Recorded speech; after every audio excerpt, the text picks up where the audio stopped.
Hi, Bob Leda here, and welcome to this episode of Stepping into the River. Today, breath is our topic again, and we're going to be working with a flute player.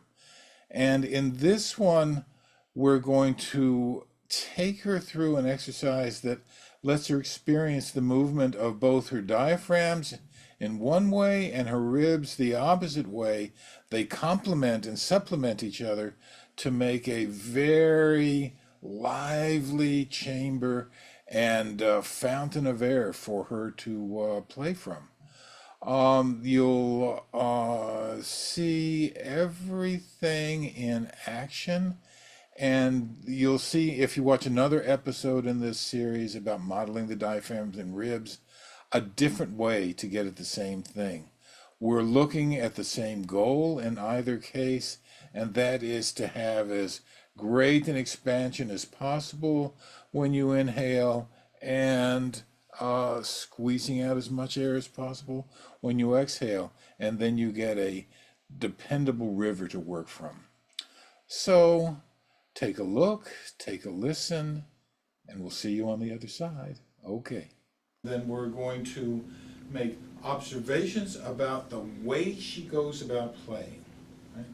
For you in the audience, you got these extra eyes and ears. They'll be able to hear things and they'll be able to see things. I want you to look at four particular things and then anything else that might strike your eye. First one is to compare her top half and her bottom half and see relative to each other, are there differences? Are they working equally? Is one working more than another? Is one participating, one not? That kind of thing. Then compare left to right, front to back, and what you notice about her breathing. Right? So it's a lot of comparisons and noticing about breathing. And then for you, Monica, you just play it. I'll ask you what it's, Okay. What it's like. But is that all clear? Okay. Anything you'd like to say about this piece? This is from, this is called Sarabande. It's a dance written by J.S. Bach. Ah. It's from the A minor partita for flute. Okay. So it's flute solo. Okay. So I'm going to get out of the way. You go.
essential thing to a flute player, yeah? Yes, I didn't have much time to breathe between phrases because Mhm. there's no rest in this piece. Yeah. So, yeah, I had to take really quick and deep breath because, playing flute needs a lot of air. 'Cause Yeah, like a third of the air goes out, doesn't go into the. Yeah, it just gets so, sort of, yeah, yeah. Yeah. So, if I can ask you, how do you take a deep breath? A deep because you had to do a deep, quick breath, right? Yeah. What does that look like? It's from here. Well, no, you Like- sure, you don't look at me, you're the one who's doing it.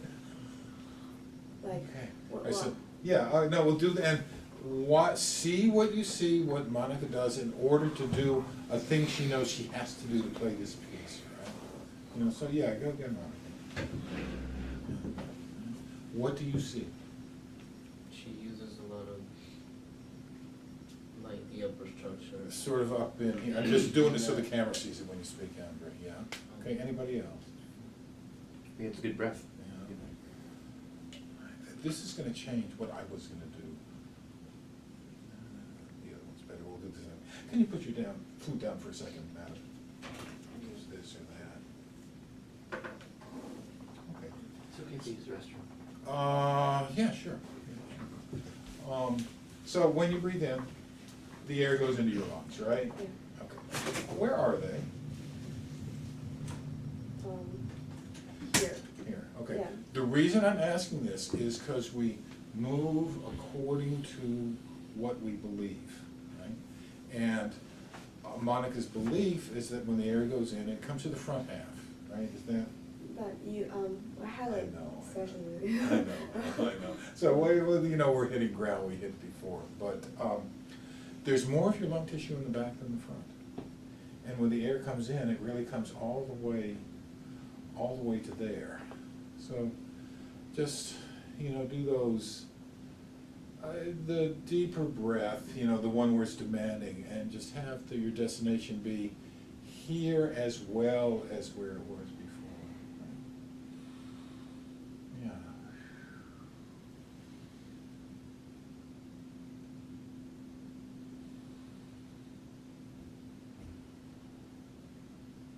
And you can sort of feel how this stuff moves, right? Yeah. Now, I want you to contrast two things, and these are both valid. It's another one of which one you feel is better.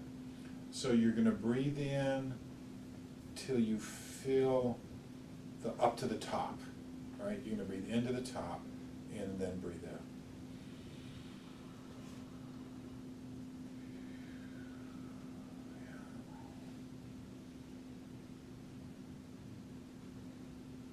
Yeah, one more if you can. If you get dizzy, let me know.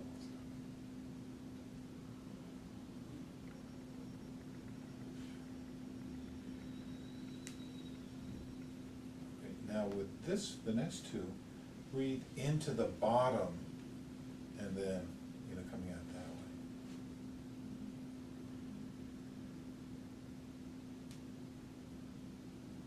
Yeah.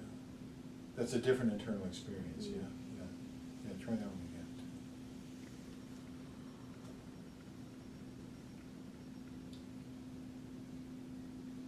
Do you like either of those better than the other one? I like the first one. You like the first one, okay. So the first one is following the movement of your ribs. Your ribs go back up and out when you inhale, and then come back down when you exhale. Right?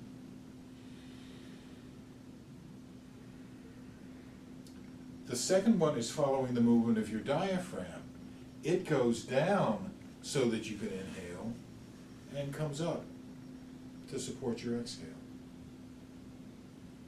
So they're both there, but you like one more than the other, that's the one that speaks to you the most.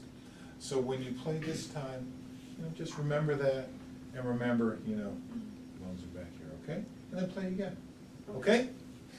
Thank you.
What did you all see? What did you hear?